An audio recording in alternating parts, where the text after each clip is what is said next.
And I'll just start off by introducing myself. My name is Tim Sink, President of the Greater Concord Chamber of Commerce, and we are just delighted to have you here with us to hear about a very important topic.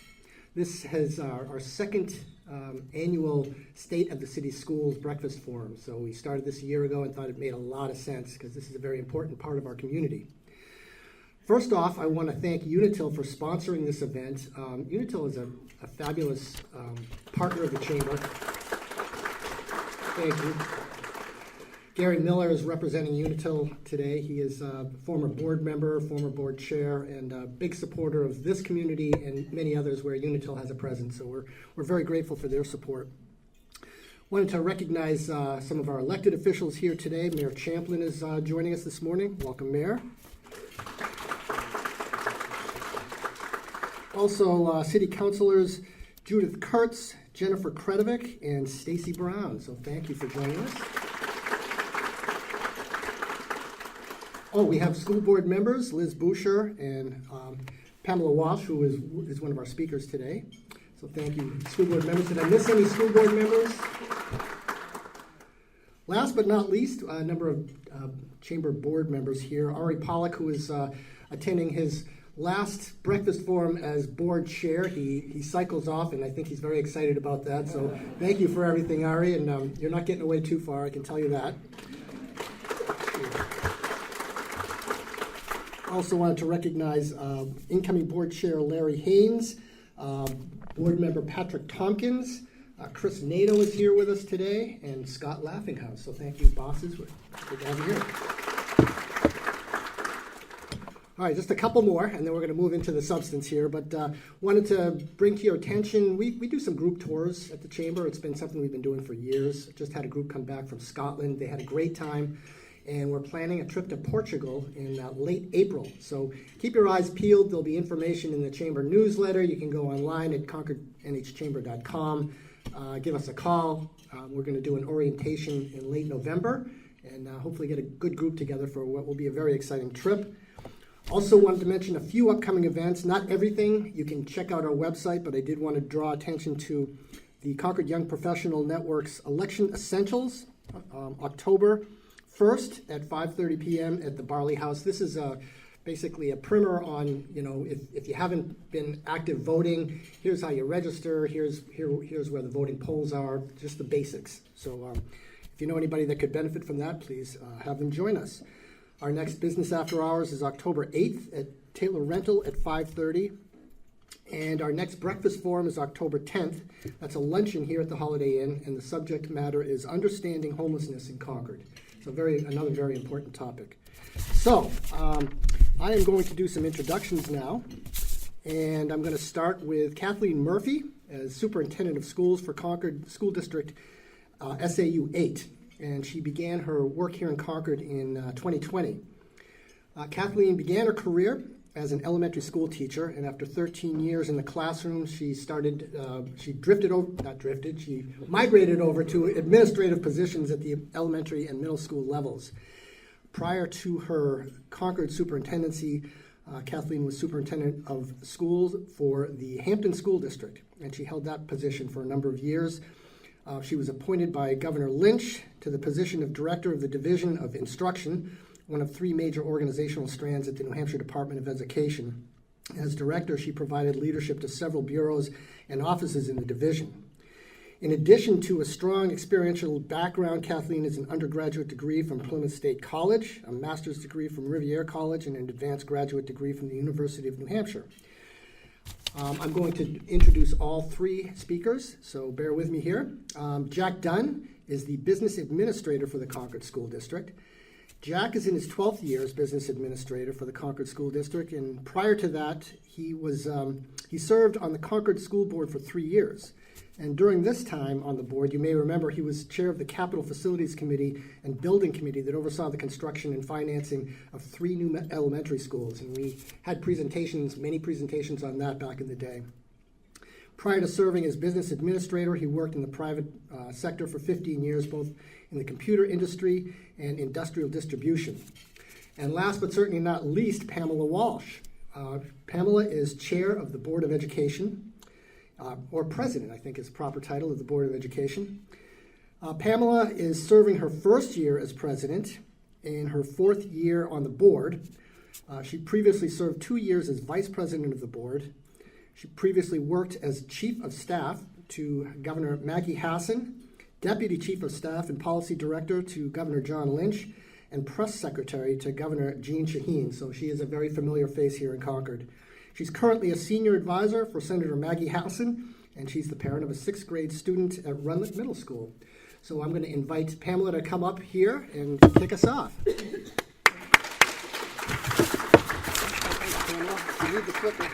do not need the clicker. I'm going to leave the clicking to Kathleen and Jack.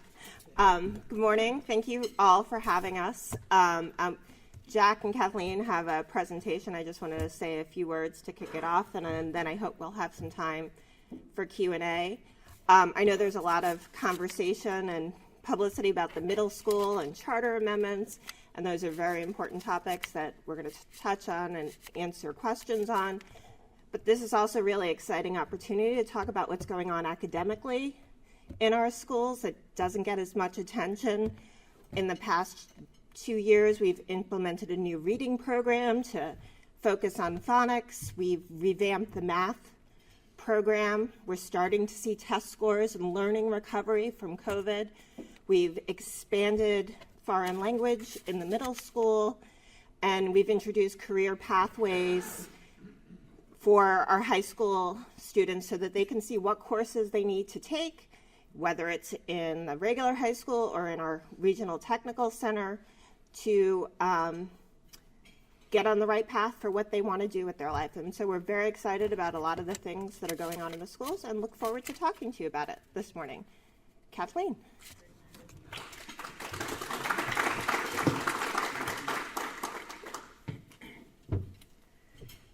I promised Pam I would keep it short today, and she looked at my notes and she gave me the look, like that's kind of long, isn't it? And but I will. I'll keep it short. And she sort of touched upon some of the important things that I wanted to talk about. But first of all, it's fabulous to be here. We always appreciate it.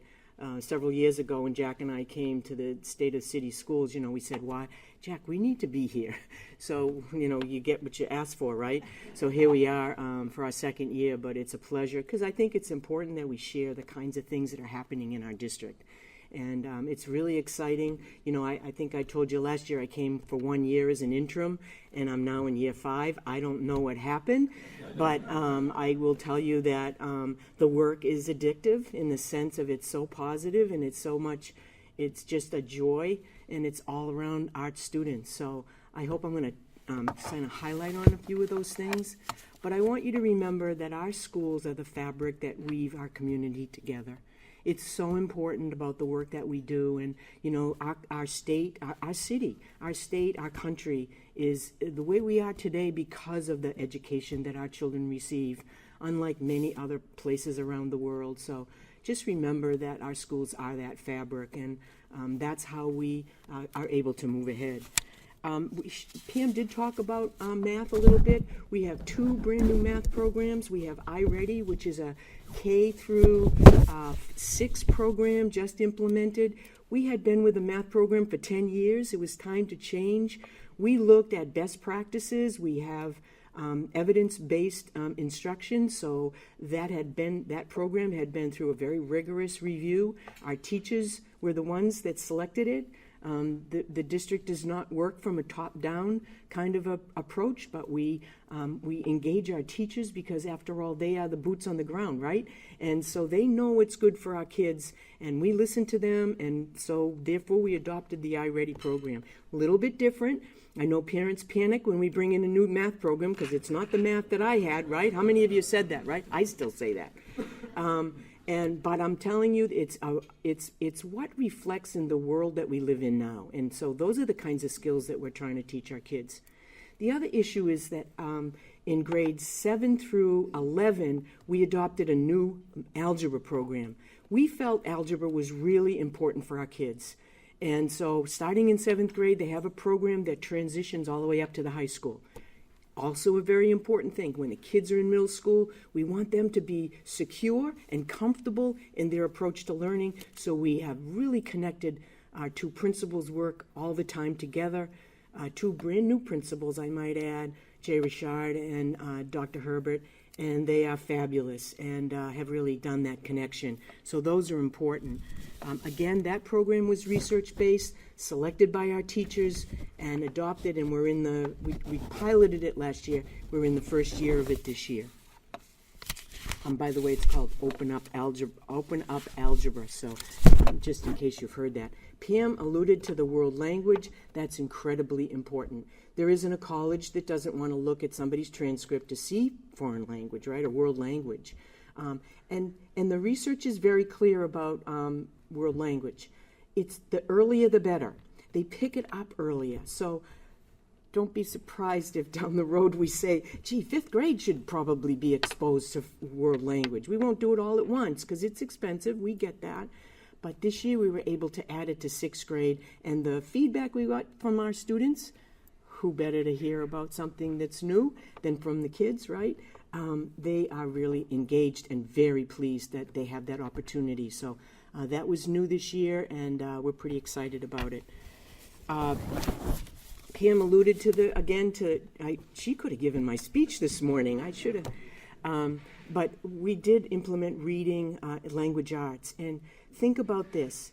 We knew that when the kids get older in middle school and high school, we saw that they were really struggling with some of the really challenging pieces of reading.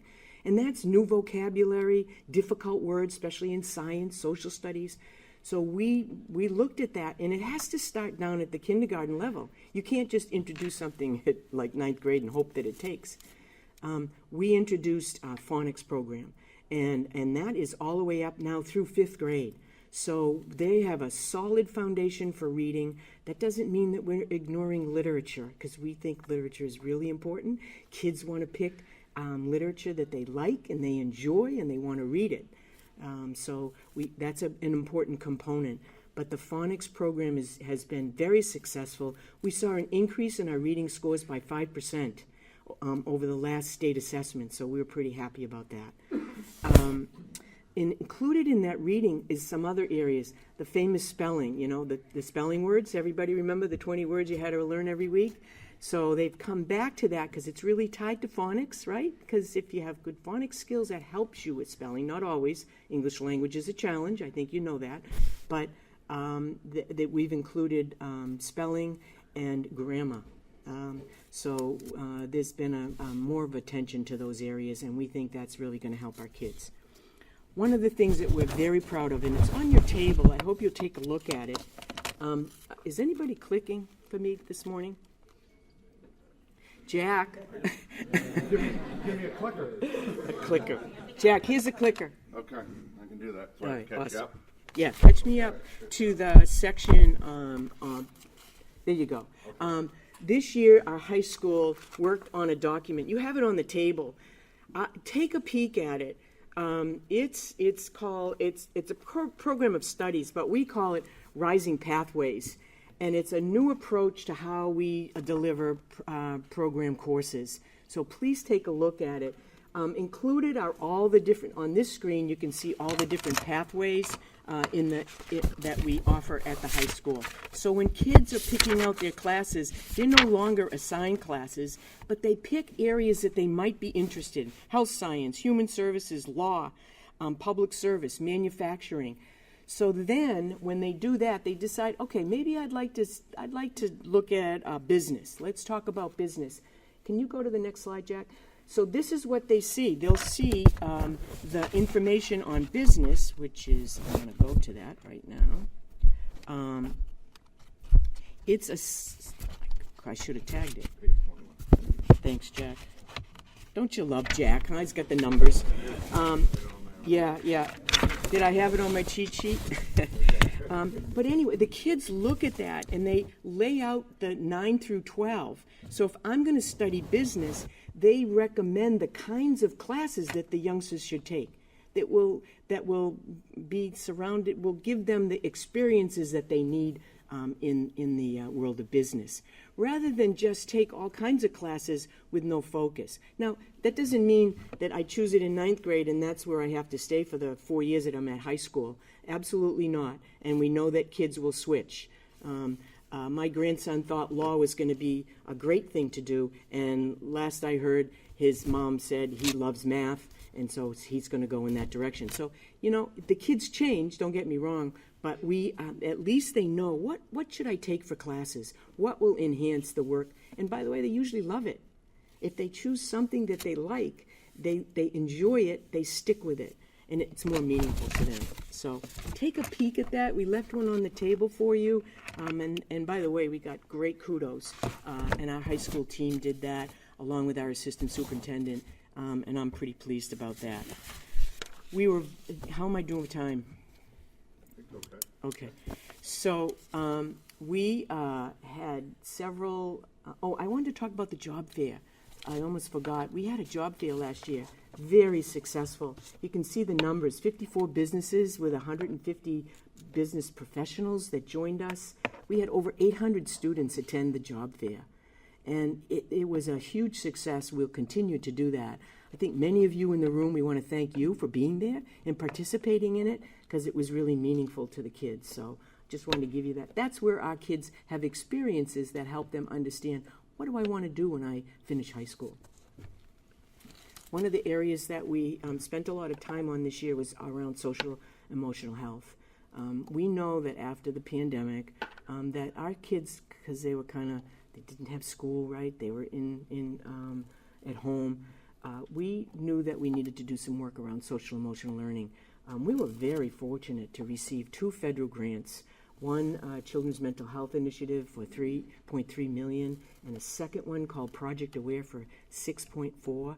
And that it's an awesome project in that we're working with partners in the community. We can't do this work by ourselves. We can't do this work by ourselves. I said that twice for purpose, right? Because it's a partnership. And we work with NAMI. We work with Riverbend. And we actually have clinicians coming into the schools and working with the kids. So lots of times we found that our families weren't able to get to their therapy session or meet with somebody to help them and support the youngsters. So they're coming to our schools. So we're working with them in partnership to support our kids and families, doing workshops, continuing training. So because of those grants, we're able to do that. Pretty exciting work. I'm really pleased today. We have just a blank screen, right? But because today we are unveiling our first annual report for the Concord School District. And I wanted to do it here today because I felt it was a great occasion to do it. You all have been so supportive of our schools, and what better place to unveil this report. I hope you take a minute and enjoy it. We'll have all kinds of facts in here. Our principals have reports with pictures. I just think it's informative, but I think it's a good read. I won't give you any quizzes on it, but can we go to the next slide? One more, Jack?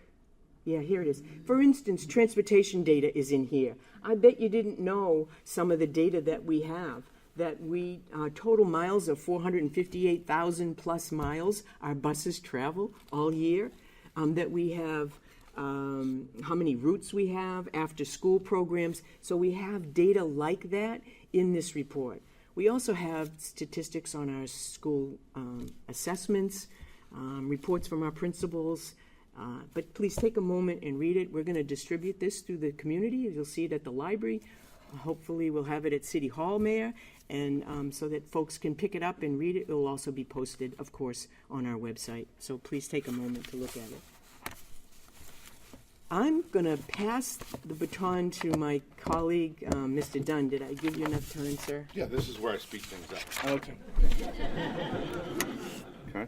All right. Yeah, you don't have to go for Can it. I go You don't have to around go you? for it. All right. Come on. Good morning. Thanks to Concord TV for filming this. So quickly, I'll just give you an overview. For the FY25 budget, you can see the blue and purple, 50 and 26%.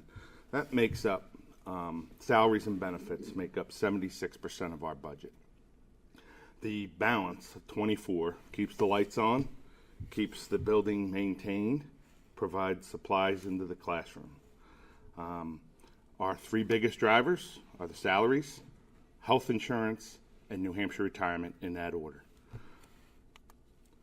And as it relates to our revenue, 66% comes from the local, and we get 28% from the state, and then various other and federal are making up the final 6% of our budget, our general fund budget. As far as the last 10 years, on the average, the valuation on the Concord School District portion of the valuation for to determine the taxes has been up 3.25%. The local education part of the taxes has averaged 2.09. The state portion has decreased 2.89, and when you combine for education, 1.21% on average over the last 10 years.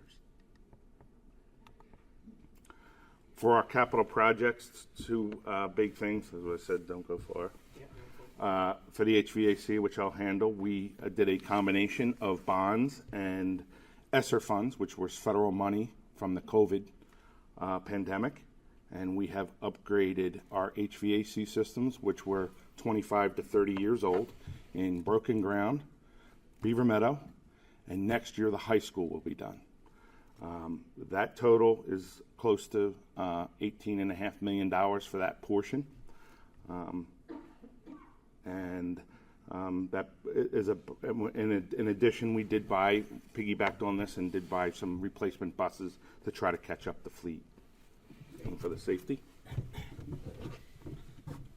In terms of safety, I don't have to tell you how important that is, right? I mean, we hear every day in the news the kinds of things that affect our schools, and so that's always been a priority for our school board. It's one of their goals in their strategic plan.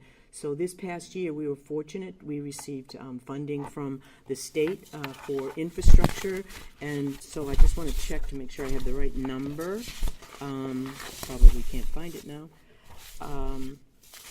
We received $450,000 from the Department of Justice, and with that, we worked on we purchased radios, so all of our schools and our office have updated radios, so communication is effective between schools, from the schools to the SAU office, as well as to the police department. So if there's any kind of situation that occurs, they have immediate access. And these are high-end radios so that we don't worry about the effectiveness of it. Because when you're in the middle of it, you have to have good communication. We also received significant amount of money from the state. Let's see.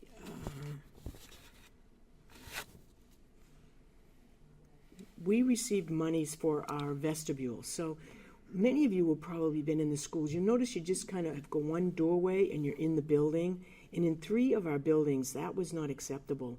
So we took, each building got over $100,000, and we changed the vestibules to double doors. So when you go into a building, you have to go through one door, and then you're in the vestibule, then you have to go through another door before you're allowed in the building. We've just tightened it all up. And there are other things that we did. I don't really share a lot of them because obviously they're safety issues. But our students are, sad as this is, and I know you probably feel that way, they run drills. They have to do 10 drills a year. And in those 10 drills, they have to do lockdowns.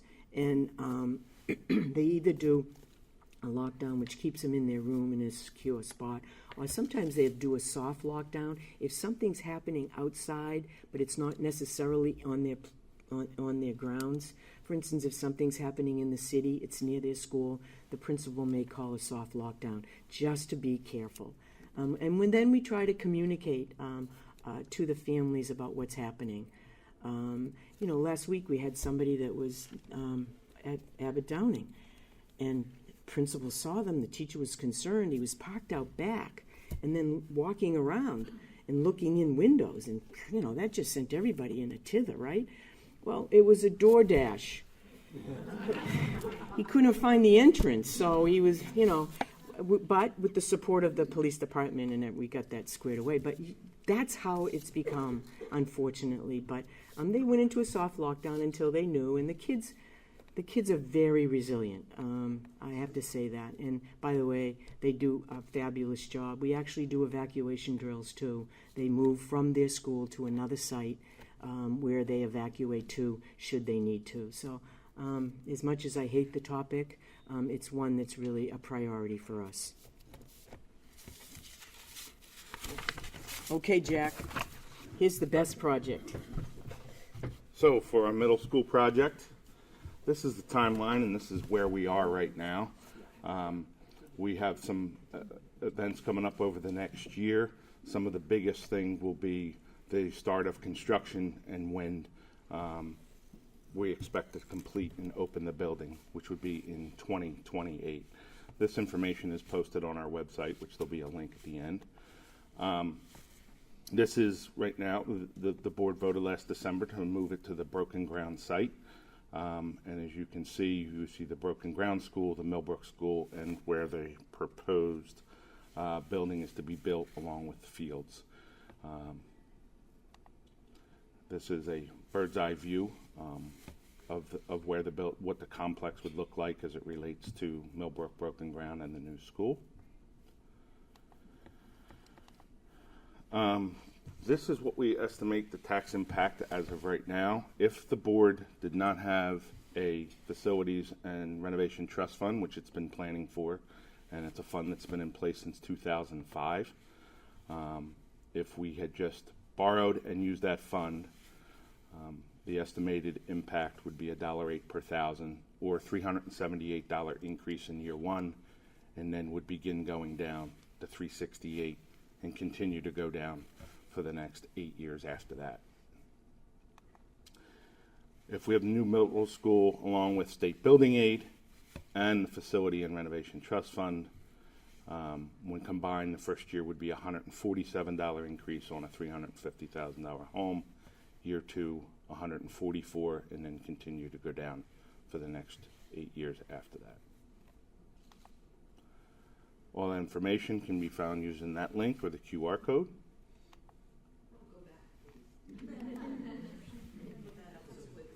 It's okay. I was at the end anyway.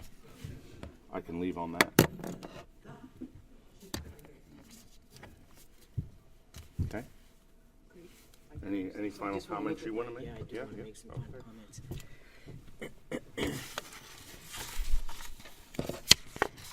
So as PM indicated, we'd love to entertain some questions.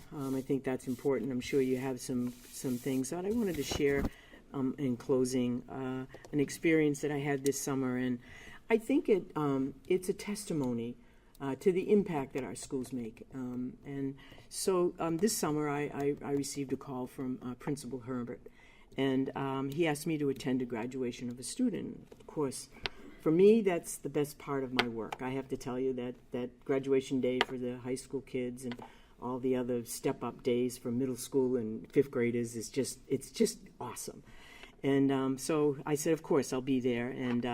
And you know, it's important that we celebrate the accomplishments of our students. And so attending was important to me. So this was a pretty special event. The graduate didn't want any notoriety. I got to tell you that I suspect his mom convinced him to do this, but he did. So to go through with the ceremony. And so I was waiting for him, and I look out the window, and he had his cap and gown on. Now, this is July, okay?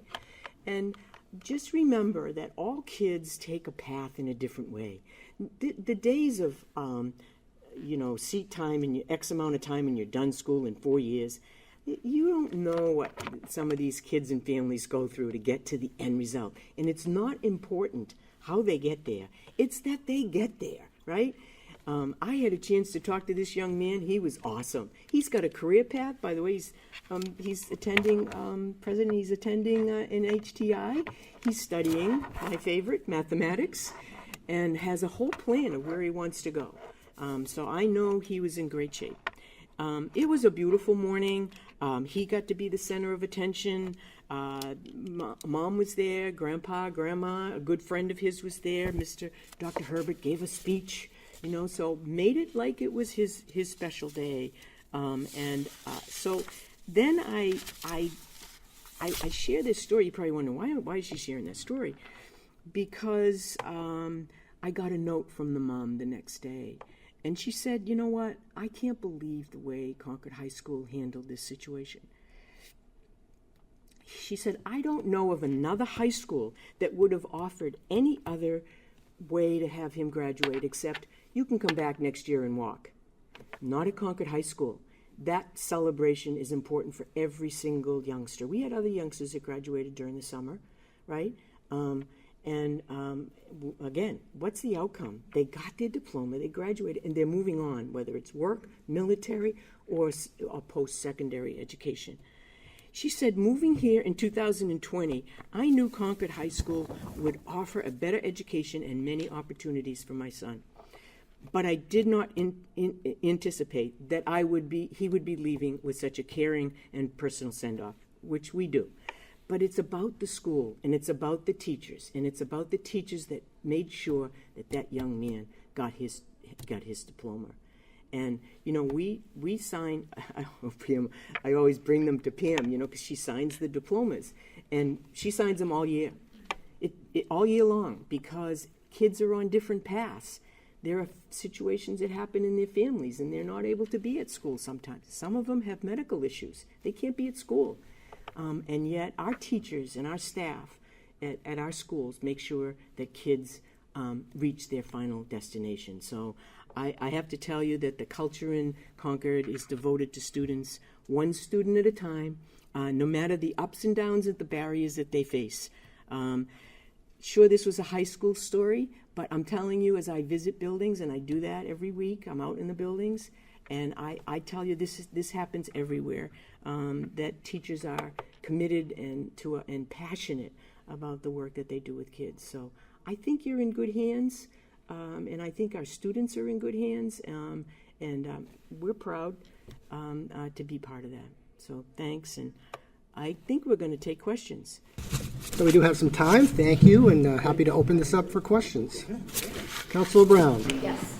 Could you go back one slide? Because I have a question about, yes, where it says new middle school state aid and facility trust fund. It says that the state pays 40% of eligible costs. Yeah. So I had seen when it was Amy Clark from the Department of Education came and talked about state building aid. 40%, is that, you know, looking at 40% of 152 million, that's 60 million. How much state building aid is actually available? Because from what I heard is that they only will fund it at 50 million, they pay down the debt, so really only 19.1 million is available, and that's definitely not 40%. We don't know yet how much state building aid will be available because the state hasn't set its budget for next year yet. That is why the board is not going to vote on the projects moving forward until we know the answer to that question. There is a state law that says they should put $50 million a year in. Some years they do, some years they don't. There's also an opportunity for them to put more. A lot of it will depend on who wins the election in November and what their priorities are, and not just for building aid, but for the cost of an adequate education, which the state now puts at about $4,100, which is about $600-700 more than they valued it in 1999 when they first were required to fund the entire cost of an adequate education for kids. So, you know, we are waiting for those answers, and when we know the answers, we will make an informed decision. One follow-up. Thank you. So even if they fund it at 50 million, that's only 19.1 million that would be available, and I think the school building is actually larger than what is eligible according to the new laws. Again, we won't know these answers until next June when the state finishes its budget, and we're going to make a decision on that time. If there's not adequate building aid, the board may not move forward. If it's close and the costs of construction inflation outweigh the difference, they might make a different decision. We don't know who the full board will be, so it's hard to say what the decision will be. You were speculating a lot as, you know, and we would just be speculating too. We don't know the answer until the legislature sets its budget. We would encourage everyone to encourage the legislature to both adequately fund education and adequately fund building aid. We're going to have to continue to work on this. You know, the problem is that we will reach a point where repairs, expensive repairs, are going to be needed at Runlet if we don't move forward with the new school. One of the reasons the board, actually prior to me being on the board, but it's been reaffirmed, decided on a new school, is that the cost of renovating Runlet is about the same as the cost of a new school, and you don't get a significantly better designed building. You get new roofs, you get new windows, which we need. We would do new security, but the basic design of the building is still a struggle, you know, for a building that was built when my mom was in elementary school. It's just school is different, and the safety concerns are a lot different. Other questions? Oh, yes. Thank you. Shifting gears a little bit, this question comes from my role as a parent, and I have a question. Obviously, don't divulge anything that is not safe to share, but it relates to lockdown drills, and I'm wondering what you do in terms of trauma-informed practices, and also if there are any other strategies that are employed in lockdown drills in terms of some of the more recent research around what we're empowering teachers and students to do. Oh, that's a lot. That's a great topic, though, and it's always on our mind. The district decided several years ago to put in a specific wellness program. We have a director for student wellness. Concord is designated as a trauma-informed district. What that means is our teachers and administrators have been trained in trauma and how to handle that. We have always used our partners, again, I want to say that, the Department of Behavioral Health at the State Department. They often bring in clinicians to be with us, so when we have a situation like that. But we do talk to the youngsters, you know. As I said to you before, they are resilient. And I have to be honest, they respond better than the adults. You know, the adults it's just emotional, right? But our kids have really got used to it. But yeah, we do work. Our counselors are trained, and so we use the state. And again, we use partners in town. Riverbend has been awesome. And with our new contract, with the grants that we got, we're able to contract with outside agencies to help us. So that's always one of the topics on our professional development days, you know, when the kids are home with you and our teachers are in school with training. That's one of the topics that's always on our agenda, Judith, to make sure that our teachers are able to do that. Not a good situation. We are concerned. We have youngsters that they have anxiety, right? And those things drive the anxiety. So we have to be prepared to make sure that our teachers know how to handle that, because the teachers are in the room usually by themselves. There may be an aide with them, you know, maybe there's a youngster that has a paraprofessional with them, but lots of times those teachers are by themselves. And so, again, you know this, right? You know this better than anybody. Kids respond to teachers because of the relationships they have with them. Critical in terms of our work with kids is the relationships that we build, and kids feel safe and secure with their teachers.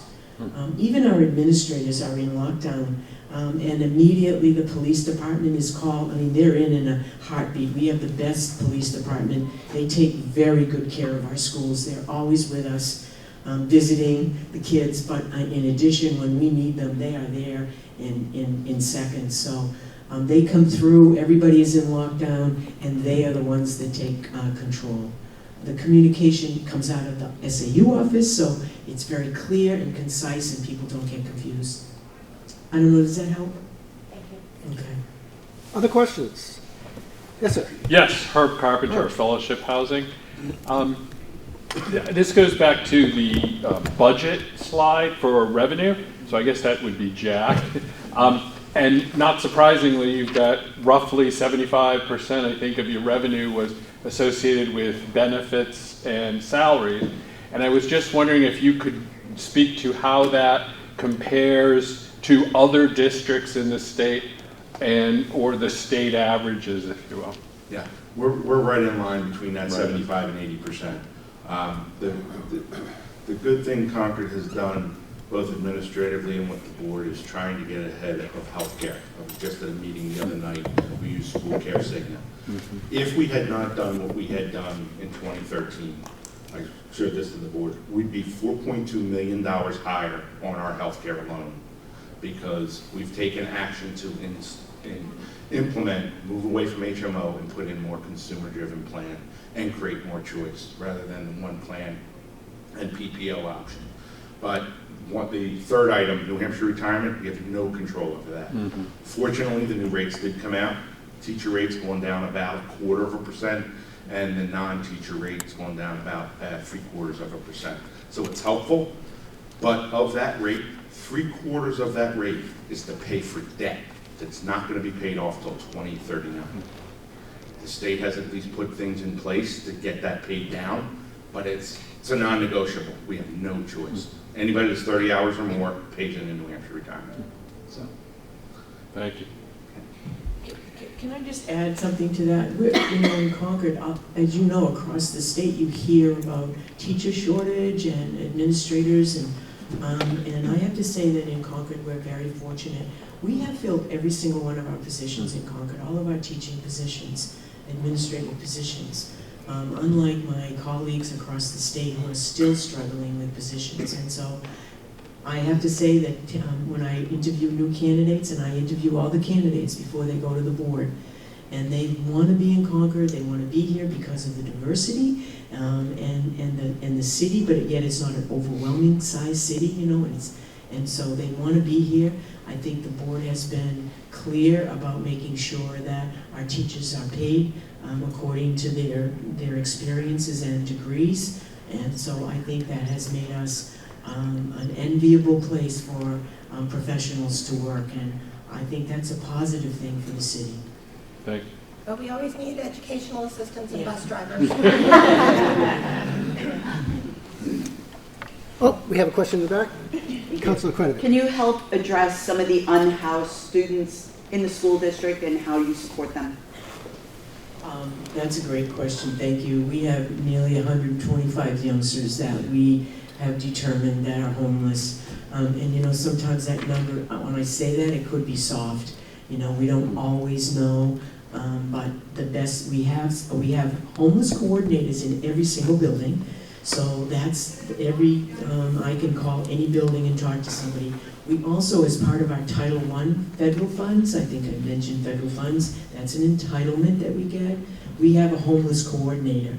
So she works with the city and providing support for our families. We are regulated by McKinney-Vento, which is a federal program that requires that certain regulations be followed relative to our homeless kids. Our schools do a fabulous job. They all have pantries. For food, some of our schools actually go out and distribute it. So I would say that our staff is very attentive to it. We know that we support some of the shelters in town and the families and meeting with the parents. But we haven't seen any relief from it yet. It's still there and a concern because obviously there's issues. The kids, maybe they don't come to school because their clothes aren't clean or they don't have, and so we have washer and dryers so we can do some of that in school and take care of our kids.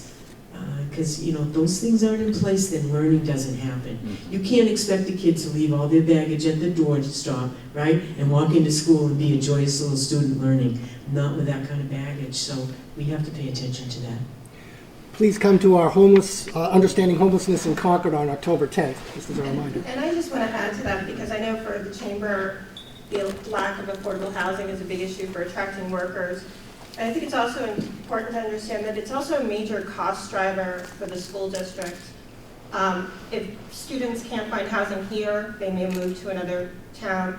We are obligated to, and happy to, bring them back to their school. That, you know, the stability for those kids is really important.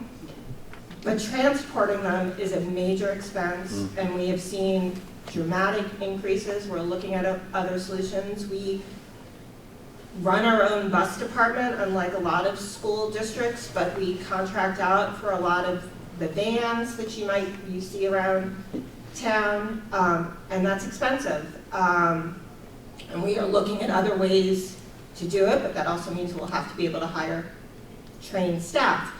So I think it's also important for folks to understand that all of the ways the homelessness problem costs our community in the emotional toll and the academic toll, but also in the financial toll.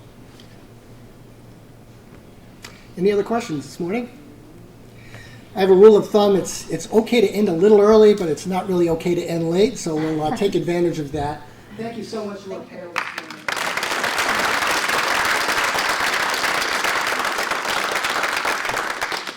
Thank you to Unitel, Jerry Miller, for sponsoring this event. We appreciate it.